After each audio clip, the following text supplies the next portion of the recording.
one of the major doctrines that I had to go through as a Protestant was the Immaculate Conception.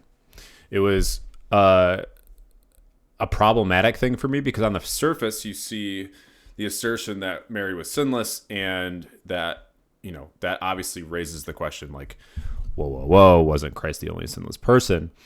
And how does that affect my Christology? How does that affect what I believe and stuff? And a lot of what you find in evangelical circles and even Protestant circles, they're one and the same really, but they're not well read of the church fathers, one, and that's not a diss. Like, I literally have a degree in Christian philosophy and apologetics, and I only read very small portions of the early church until I went and did it myself, and actually ended up taking classes on it because I was so intrigued by it. Like, it's something you actually have to put effort into sometimes. It doesn't just come naturally. And then even more so is steel manning the claims and having some sort of unbiased scholarship, right? Which I think Gavin, being a very humble person, does really well in terms of taking an argument, steel manning it. What I like to do is take an argument and be like, okay, I'm going to argue against it until I'm convinced otherwise, if I can be. And then if I am, then I'm going to take that argument and then and argue it against people who are contrary to that and see what comes of it, right? That's how I've formed a lot of my beliefs. It's unbiased scholarship, as unbiased as you can get, in my view.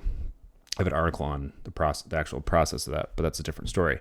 But I've also said, and Gavin being very humble, much like Wes Huff, just because you say something nicely doesn't make it true. So while he articulates a lot of things nicely and in the sphere of correct understanding, he misses a lot of stuff very often. I have not watched this video. I have my notes from when I went through my own understanding of the Immaculate Conception next to me. So I'm going to see, firsthand what he is teaching. This is a year ago from him, so it's fairly recent. I don't think he's changed his views. So, and I don't know that he'll ever step into taking this to the theological extent that I have. Meaning, I think if you deny the Immaculate Conception, you have a Christological problem, and you end up becoming an historian. We'll talk about that after. And I've said that in a few different videos. But let's take a look. So this video is going to be on the Immaculate Conception of Mary. This will just be a briefer video. It won't be as detailed. And the Immaculate Conception has to do with Jesus' birth, and they misunderstand it. It has to do with Mary. And it's the belief that from the moment of her conception, Mary was kept free from all stain of original sin. I'm going to be focusing upon the Roman Catholic dogma here, because many of the Eastern traditions reject the Immaculate Conception. They'll affirm, it gets really complicated because they'll affirm the sinlessness of Mary in many cases, but they think that she had a fallen nature and just chose not to sin, so they don't affirm. So I'm really focusing on the... This sort of gets into transubstantiation versus or real presence, a generalized term to a very specific term. So you have like the hierarchy of terms. The East and the West always end up agreeing on, like, the really good example of this is the Coptic Church, who the Miaphatism and versus the mono or the dio, and I'm not going to go into it, so I'll try to make it like 5th grade reading level style right now. Basically, what occurs is, hey, we articulate this doctrine this way, and you articulate it this way. We're actually saying the same thing. We use different terms because you're Latin, we're from the East. We have different terms for different things. So the East affirm that Mary was sinless, just in a different terminology. We don't use necessarily the Immaculate Conception. In fact, in the Byzantine theology, I think it's page 140, the Orthodox Church affirms that Mary was sinless. So there's no dichotomy between the East and the West. They do agree on this. Roman Catholic dogma here, what we call the third Roman Catholic dogma, bodily assumption being the fourth, the perpetual virginity of Mary being the second, and that Mary is the mother of God being the first. Maybe I'll do another video on the perpetual virginity of Mary someday. The that Mary is the mother of God has not been a point of difference historically between Roman Catholics and Protestants, and need not be today. Sure. And even the perpetual virginity, the concerns are much lower. I'm more agnostic about that. I just can't tell how much. It has a lot more early attestation, but I just can't tell how much that's the result of the Proto-Evangelium of James, which is a 2nd century apocryphal text, and how much not. So that's kind of a tricky one, but I'll address that maybe sometime. But here I want to talk about the third Marian dogma, the Immaculate Conception. And the first thing that I want to say right out of the gate is that in allowing that Mary was not morally perfect, we are not dishonoring her. On the contrary, the biblical portrait of Mary is as a godly and courageous person, so we should speak well of her. We should seek to emulate her faith. She's one of the great heroes of Christianity. Mm-hmm.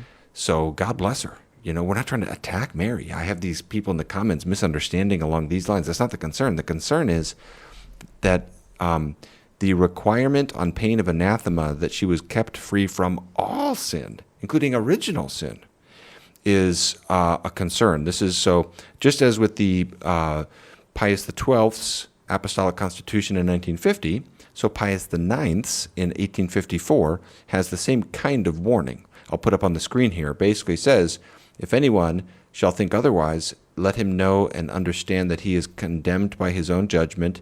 He suffered shipwreck in the faith. He is separated from the unity of the church, etc., etc. And you can see the stakes here. Leave all legitimate room for how to best interpret anathemas. Fine, we can talk about that. I think people soften anathemas today and make them nicer than they were. But nonetheless, it's still clear, however you cash that out in terms of its application, that this is an obligatory part of Christianity. The Roman Catholic Church is making the Immaculate Conception of Mary an obligatory part of the Christian religion. Mm-hmm. Okay? So, second section, and we'll just keep it brief, go right through it. Just a quick snapshot overview. Why do we as Protestants... There's a little misrepresentation happening there, though, because... So I'm going to quote an East portion, father, and because he basically states the doctrine was invented in 1854. That it was something being dogmatized does not mean the thought in the theology of that doctrine is invented. So if you go back to St. Ephrem of Syria in 306, so we're really early on, he says, in Carmina, he says, thou alone and thy mother are more beautiful than any others, for there is no blemish in thee, nor any stain upon thy mother. So this doctrine is East and West and very early. So it's a little bit of a misrepresentation to say like, oh, it came to be in 1854 through Pius. It's not true. Like anything dogmatized is something that's articulated very early on and needs to be articulated for a reason. In our conscience have a concern about this, because the concern is basically you can't change Christianity. It's a revealed religion. If the apostles had never heard of it, you can't add it later on. And we think that that's what's going on here. We think that this wasn't something the apostles or Mary... But we just showed that it was. All we have to do as a church to have something theologically dogmatized is one, I mean, obviously have a reason for it. There's arbitrarily dogmatizing things does not happen, especially ex cathedra. Like we have that happen 2 or 3 times in the history of the church. But even more importantly, something being dogmatized, something that is being grounded in the Christian faith isn't being done arbitrarily or for fun. It's well thought out and well attested to throughout Christianity's history. And the you can't change Christianity, it's a revealed religion, that's a false equivalency. The Immaculate Conception is a development of doctrine, which even though most Protestants are like weary of, and some even outright deny and claim, hey, we have the historical doctrines and we don't have doctrinal development, almost the entirety of Protestant theology is doctrinal development. I mean, you have a systematic theology from Bovnik or whoever, Reformed dogmas and stuff like that. That's all. There's so much doctrinal development in that. I mean, you look at the Synod of Dort, doctrinal development. It's just a weird claim to make. I don't think Gavin's making that claim. I'm kind of stretching it out. But just to go back, St. Vincent of Lerins in the 5th century explains this development. Let understanding, knowledge, and wisdom grow and advance strongly, but let them be always of the same kind, the same doctrine. So it's not that we already showed in the 3rd and 4th century that Marian doctrine and theology and thought was there, was present. And we're just saying, okay, we're making it grounded in the root of Christianity and dogmatizing this as a belief. Like we believe X, Y, and Z about Mary. I don't know how that's like an invention or a stretch. And he also says the apostles never taught the Immaculate Conception. You don't know what all the apostles taught. You have Paul and a couple other letters, and you have Luke, who wasn't even an apostle or a disciple of Jesus Christ. That's an argument from silence. Number one, it's a fallacy. And we also know that Jesus taught many other things that were not recorded. And then we also have early church fathers saying what the apostles handed down to us in secret. And these aren't Gnostic secrets or anything like that. Don't believe that. It's church fathers, like even Augustine represents this. So I don't really understand the apostles never taught the Immaculate. Like that's not an argument. It's a fallacy. And we see it in the early church. It would have to be wholly absent from the early church for anything he just said in the last minute to be true. The Trinity was not explicit, right? Yeah, all Christians accept it. Most Christians accept it based on scriptural inference and later doctrinal clarification. But even the Trinity was even Arian theology was being argued from Scripture.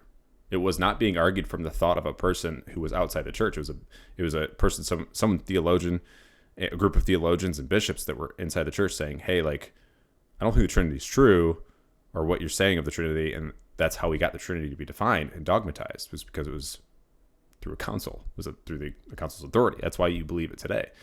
Yeah, it's just doctrinal development is not equivalent to doctrinal corruption or invention. Mary herself ever had the foggiest notion of even imagining.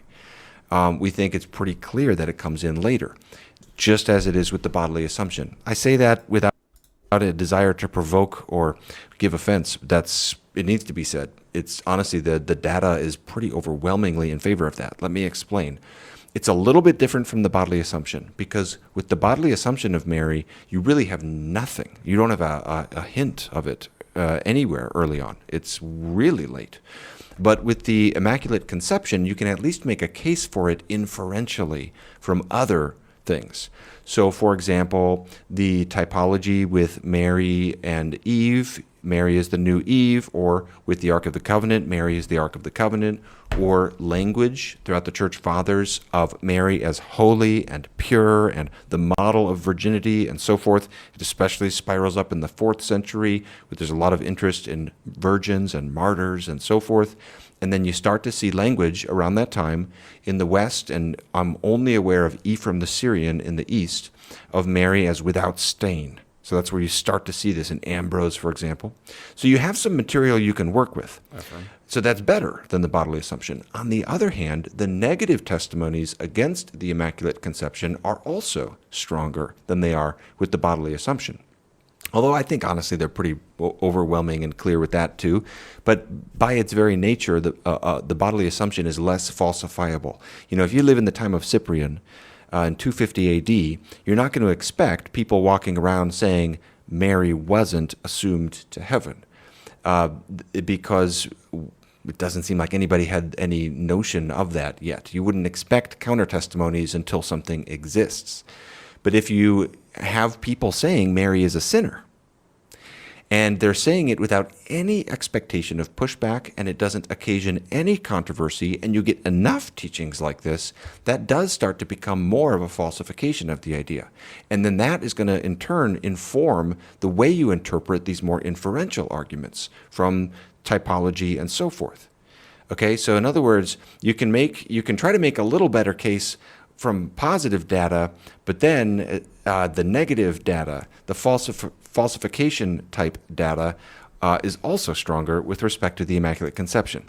And let me just go through some of those, because my observation is that when these come up, they are minimized. People don't like to hear what people like John Chrysostom are saying, and so it's kind of downplayed. It's like, oh yeah, well, some people said maybe there was once in her life when maybe she had doubt. It's like, no. We need to be clear about this. So I'll give one summary from J.N.D. Kelly, who wrote this widely respected book called The Early Christian Doctrines, and he references several important theologians from the ante-Nicene period, Irenaeus, Origen, Tertullian, etc., and he notes that in contrast to the later belief in her moral and spiritual perfection, none of these theologians had the least scruple about attributing faults to her. And then in the period between Nicaea and Ephesus, 325 to 450, so about 125 years, early 4th century to mid-5th century, he notes that way of thinking remains nearly universal in the East.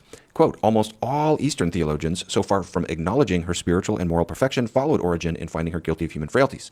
So let me give some documentation of this. Tertullian, when he's talking about the passage in Matthew 12, this is one of these passages that Tertullian was a Montanist and became very isolated from historical teaching. So I don't really care what Tertullian has to say that much.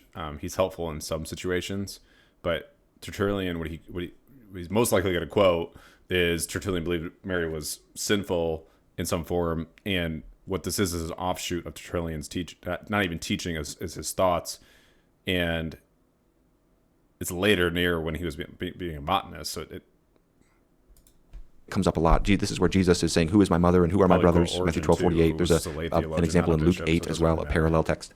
And what's amazing is not just that Tertullian identifies Mary with the unbelieving Jews that rejected Christ, but that when he says something like that, he exhibits no awareness that it will be controversial or scandalous or anything like that, nor does there appear to be any pushback.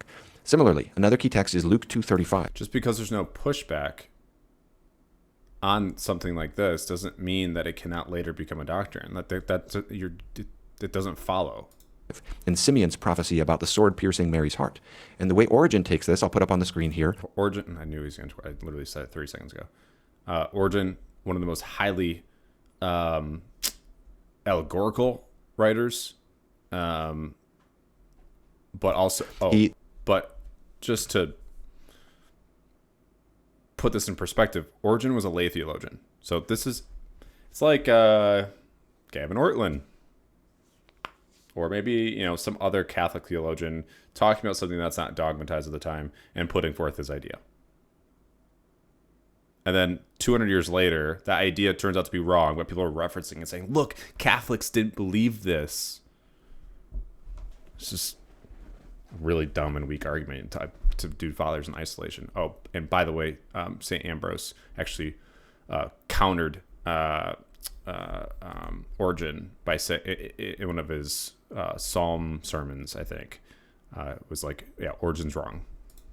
Interprets it, and this becomes a pretty common tradition. And in terms of ecclesiology and hierarchy, Ambrose has way more power and way more authoritative ability than a lay theologian like Origen. Like, just to solidify my point right now, Ortlund would not agree with much of what Origen says on Genesis and other topics, most likely. So to reference him as an appeal to say, look, they didn't believe this. The Catholic Church doesn't believe certain things that Origen also taught in other areas. It literally is moot. This idea that we can point to the certain fathers. If you're going to point to a father as an appeal to authority or a historical perspective of things like, look, this is what was believed at the time, you have to have consensus. You have to have the proper authority. So you have to have bishops, and you have to look at the councils. So if you're not doing those, your articulation of whoever you're talking about, it doesn't matter. It's pointless. It does nothing. Tradition in the early church that this is referencing being scandalized by doubt at the cross. And toward the end, he says, why do you think that the mother of the Lord was immune from scandal when the apostles were scandalized? If she did not suffer scandal at the Lord's passion, then Jesus did not die for her sins. But if sin, restoration, just as Peter needed restoration after his denials of Christ, attempts to read that doubt as not a sinful doubt, but just a non-sinful doubt, meet some of the same challenges that we saw with Origen. It's not just doubt, and needing restoration, just as Peter needed restoration.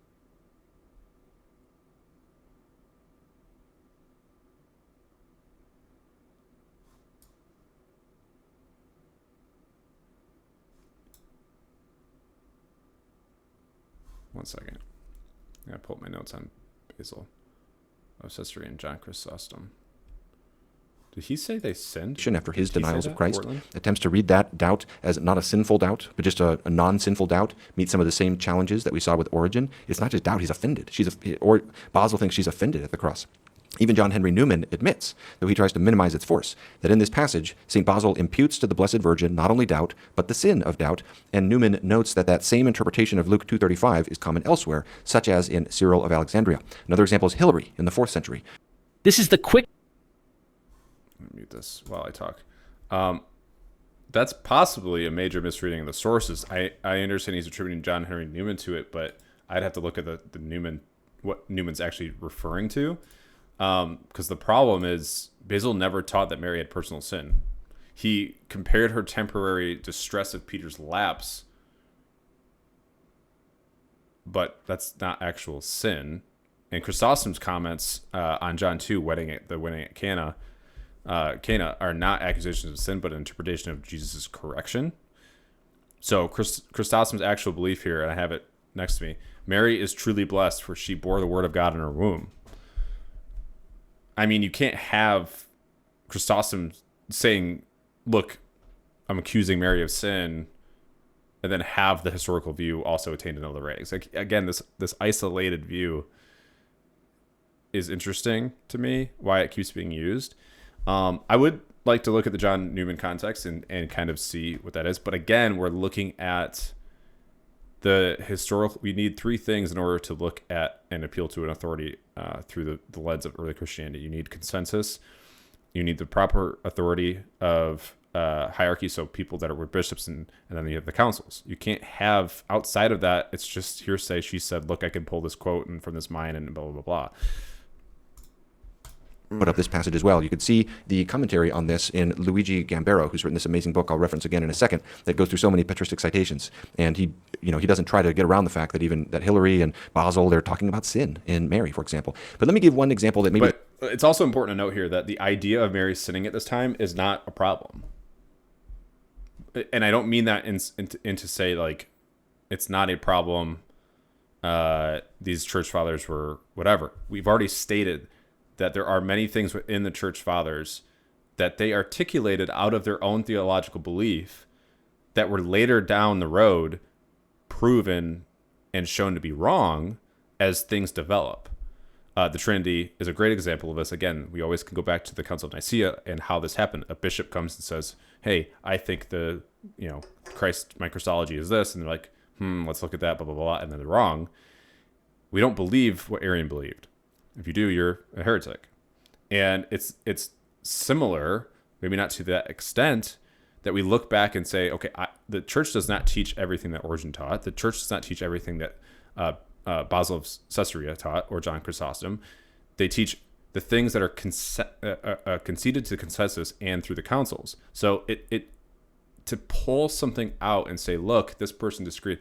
If this was dogmatized at the time, we're going to see what, like a Jerome instance where Jerome's like, I have some questions about some of these books in the Bible, but I'm going to concede to the authority of the councils, the grouping of the bishops, right? So even if you're able to show quotes from Tertullian, Origen, Basil, or John, it does not show a consensus. And none of them, as we've seen, actually agree with each other. Some say she doubted. Some say she may have sinned. Some say that she was abstaining from sin. It's all kind of convoluted and offshoot, like off-the-cuff comments from these theologians. Rather, in the East with Ambrose and Ephraim, you have a very clear understanding of Marianology. The clearest one and maybe the most important one on this topic, and that's John Chrysostom. John is especially important because he's such a respected figure. He has such stature. He lives into the 5th century, and he's the Archbishop of Constantinople. Mm-hmm. He's widely respected, and he's also he's well aware of the happenings of the church in his time. And yet he seems to exhibit zero hesitation in attributing moral flaws to Mary. But we just reiterating, we just went over why that's not a problem for us today. Because just because someone says something in the past doesn't mean it's not true in the future. He's able to be wrong. There was no council about this. He's able to proceed with articulating a view that he holds and saying, yeah, I think Mary may have doubted, at the cross, or maybe she sinned or whatever. And there was pushback, by the way, from other theologians of his time. Even later, people retroactively pushed back, and that pushback grew, and eventually became dogmatized. No, she wasn't married, because someone ended up articulating why that affects the Christology of our understanding and our theology of Christ, and why it's important not to just say, yeah, Mary sinned, and she had sinned when Jesus was in her, and blah, blah, blah, blah, blah. Like, there's major issues that occur from this. Numerous times in his sermons. For example, in John chapter 2, this is a common passage that oftentimes people will fault Mary for her. Irenaeus has one passage in Against Heresies, for example, like this, where he's faulting Mary and seeing Jesus rebuke her for her, what he calls... So I'm going to skip ahead because we've already addressed most of what he says. But please go back and watch it if you're interested. Among some, stainless or sinless. Okay, so Augustine, for example, thinks Mary is sinless. You still don't have the idea of preservation from original sin. Augustine will speak of Mary as derived from the propagation of sin.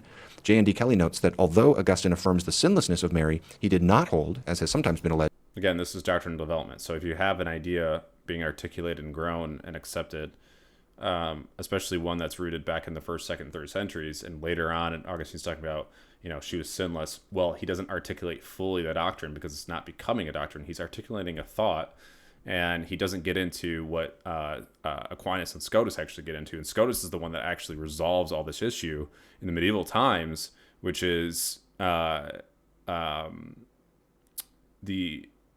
it's almost like Mary's being saved as the Old Testament was. So it's an anticipation of Christ, because Christ didn't die and rise again at this point. But she is obedient to the Father by saying yes, and the Immaculate Conception occurs, and God is working these things out, knowing the plan of fruition. It's not. When an idea gets posited, people think about it, and things get articulated over time. This is how thought happens. This is basic theology. This happens everywhere, even in Protestant theology. It happens. It's not. I find it very odd that he's pushing back on this. So we'll continue. That she was born exempt from all taint of original sin, the later doctrine of the Immaculate Conception. Someone might say, well, that's close enough, right? But it's not close enough. But it doesn't need to be fully articulated this time, Gavin. It does not need to be. That's not the point of the doctrine. That's not the point of any doctrine. That's like saying, well, we can't have the Trinitarian doctrine because before 325, no one articulated it. That's freaking dumb, dude. Like, that's ahistorical. It's bad scholarship. That's just a really bad argument. The problem is, who does teach the Immaculate Conception early on? You can't just kind of rule out all the negative testimonies without any positive testimonies, except these more inferential ways of reasoning. Where does this idea come from? And the truth is, and though I'll get a lot of blowback for it, I got to tell you the truth. The truth is that honest Roman Catholic scholars will often admit that it does seem to be something that is just not really conceived by the Church Fathers yet. That even when they're thinking... Nope, but the thought of her being sinless was, which is enough to compound the theology, right? So you have people still trying to work out a lot of the theology that Aquinas had, and we're how many years removed from him? Like, we're still working out a lot of things Christologically. We're still working out these theological thoughts. No one agrees on Genesis. New ideas arise, things get developed. Like, again, this is just a repetitive bad case. This whole video is just a bad case against the doctrine. It's like, no one's saying the Immaculate Conception is, why am I glitching, is perfectly articulated in the early church. No one makes that claim. So you're, again, attacking a straw and creating a double standard when you claim something like this. So absence of positive testimony. No, we already have positive testimony of Mary being sinless, so we don't need anything else. Because everything else follows when you actually draw that thread out of the theology. That's called biblical theology. It's not systematic. It's just frustrating, man. Fathers do not appear to have... Okay.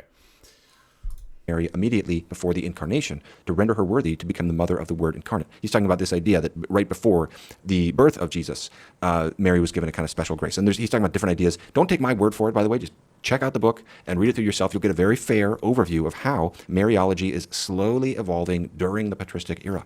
And the upshot of it all that I would say is what we have here is a doctrine that pretty clearly does not seem to be anywhere close to the apostles. And how do I say this right without, those of us who are outside of the Roman Catholic tradition and the Protestant tradition, lately I've been noticing so many people who will psychoanalyze and say like, oh, Gavin's really struggling against the Roman Catholic Church. And I find those statements, so I'm not struggling at all. I'm perfectly settled. I'm just trying to be helpful to people wrestling through these things because there's not many people explaining a Protestant outlook on YouTube. And a lot of people have anxiety because of these anathemas. A lot of people are just stuck wondering, oh no, am I out of the one true church? Have I committed a mortal sin and not confessed it? Will I be damned to hell? That's the kind of thing people are wondering about. So I'm trying to speak into this to help represent a Protestant position. And the Protestant position... Well, then represent the church well by saying, no, if you don't know something is anathema, you're not guilty of it. It's pretty simple. It's quite simple that we have to follow our conscience. And it just doesn't look like the Immaculate Conception. But now pointing this out, anyone who does deny it, good job. Mary is something that the apostles or Jesus had ever even anticipated. It looks like something that you can just trace it out as it's kind of slowly evolving, from earlier iterations and then later, and then finally you get the full blossomed idea. It's called doctrinal development, and your entire faith of Protestant theology is literally based upon that. The solas are doctrinally developed. I'm sorry, but I have to do this. This is like a gift from God. This will be my thumbnail. And our concern is we want to follow our conscience, so we can't submit to a system. And we would encourage others.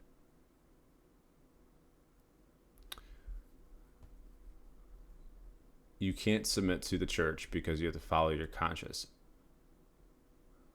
You might want to dissect what Scripture says about that one.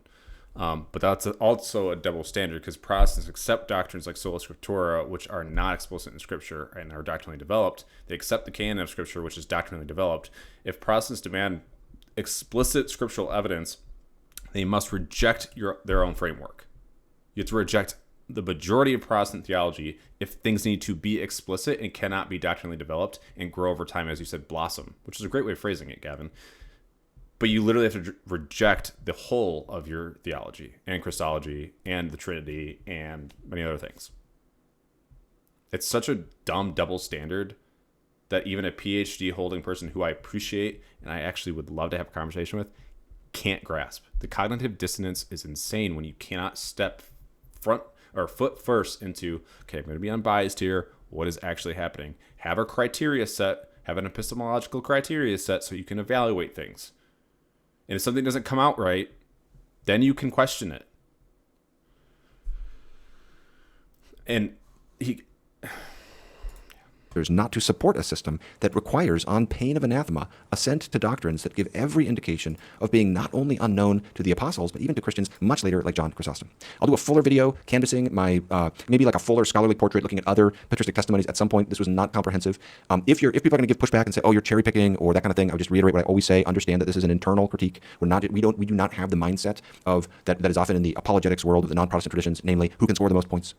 That's not the mindset. We're interested in church history in a different way, and what is ultimately decisive for us is what is in the Holy Scripture, because we think that is the uniquely infallible rule, the one that can't err, but we think errors can come in church history. So we have two different frameworks for engaging church history. So that's kind of a thing to anticipate. But most of the responses that I gave to objections like that on the bodily assumption video could apply to, on this topic as well. So I hope this video will be helpful on this topic for Protestants who are wondering, what's the evidence for this? Should we believe in this? That kind of thing. Just to explain and lay out a Protestant concern about this. We don't think this is apostolic, and that's where I need people. All right, we're going to end it there because I think he's ending it. I'm just going to leave you off with St. Irenaeus in 180 AD.